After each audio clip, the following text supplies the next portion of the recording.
Malik dan hidup berpantangnya. Telah bertahun-tahun bibir Malik tidak dilewati makanan yang manis maupun yang asam. Setiap malam ia pergi ke tukang roti dan membeli 2 potong roti untuk membuka puasanya. Kadang-kadang, roti yang dibelinya itu masih terasa hangat, dan ini menghibur hatinya dan dianggapnya sebagai perangsang selera. Pada suatu hari Malik jatuh sakit dan ia sangat ingin memakan daging. 10 hari lamanya keinginan itu dapat ditindasnya. Sewaktu ia tidak dapat bertahan lebih lama lagi, maka pergilah ia ke toko makanan untuk membeli 2-3 potong kaki domba dan menyembunyikan kaki domba tersebut di lengan bajunya. Si pemilik toko menyuruh seorang pelayannya membuntuti Malik untuk menyelidiki apa yang hendak dilakukannya. Tidak berapa lama, kemudian si pelayan kembali dengan air mata berlinang. Si pelayan memberikan laporannya, dari sini ia pergi ke sebuah tempat yang sepi. Di tempat itu dikeluarkannya kaki-kaki domba itu. Diciumnya dan ia berkata kepada dirinya sendiri, "Lebih daripada ini, bukanlah hakmu." Kemudian diberikannya roti dan kaki-kaki domba tersebut kepada seorang pengemis. Kemudian ia berkata pula kepada dirinya sendiri, "Wahai jasmani yang lemah, jangan kau sangka bahwa aku menyakitimu karena benci kepadamu. Hal ini kulakukan agar, pada hari berbangkit nanti, engkau tidak dibakar di dalam api neraka. Bersabarlah beberapa hari lagi, karena pada saat itu godaan ini mungkin telah berhenti dan engkau akan mendapatkan kebahagiaan yang abadi." Pada suatu ketika Malik berkata, "Aku tidak mengerti apakah maksudnya ucapan, bila seseorang tidak memakan daging selama 40 hari maka kecerdasan akalnya akan berkurang. Aku sendiri tidak pernah makan daging selama 20 tahun, tetapi kian lama kecerdasan akalku makin bertambah juga."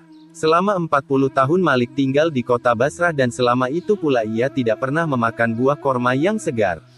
Apabila musim korma tiba, ia berkata, "Wahai penduduk kota Basrah, saksikanlah betapa perutku tidak menjadi kempis karena tidak memakan buah korma dan betapa perut kalian tidak gembung karena setiap hari memakan buah korma." Namun setelah 40 tahun lamanya, batinnya diserang kegelisahan. Betapapun usahanya namun keinginannya untuk memakan buah korma segar tidak dapat ditindasnya lagi. Akhirnya, setelah beberapa hari berlalu, keinginan tersebut kian menjadi-jadi.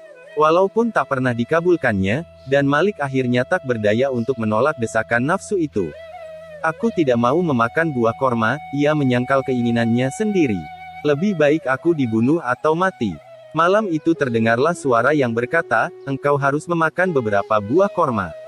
Bebaskan jasmanimu dari kungkungan." Mendengar suara ini jasmaninya yang merasa memperoleh kesempatan itu mulai menjerit-jerit, "Jika engkau menginginkan buah kurma," Malik menyentak, "berpuasalah terus-menerus selama 1 minggu dan sholatlah sepanjang malam, setelah itu barulah akan kuberikan buah kurma kepadamu." Ucapan ini membuat jasmaninya senang, dan seminggu penuh ia sholat sepanjang malam dan berpuasa setiap hari. Setelah itu ia pergi ke pasar, membeli beberapa buah korma, kemudian pergi ke masjid untuk memakan buah-buah korma tersebut di sana.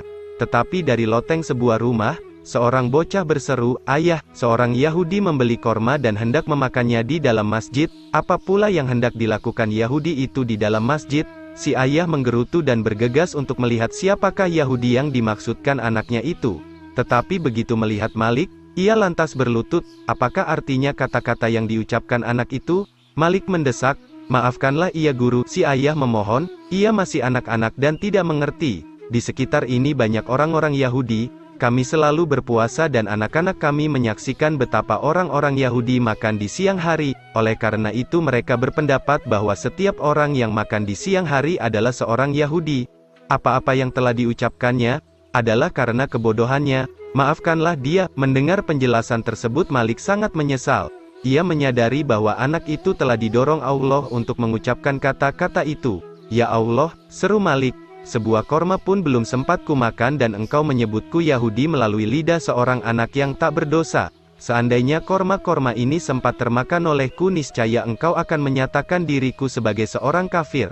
Demi kebesaranmu aku bersumpah tidak akan memakan buah korma untuk selama-lamanya." Gimana tanggapan Anda tentang kisah ini?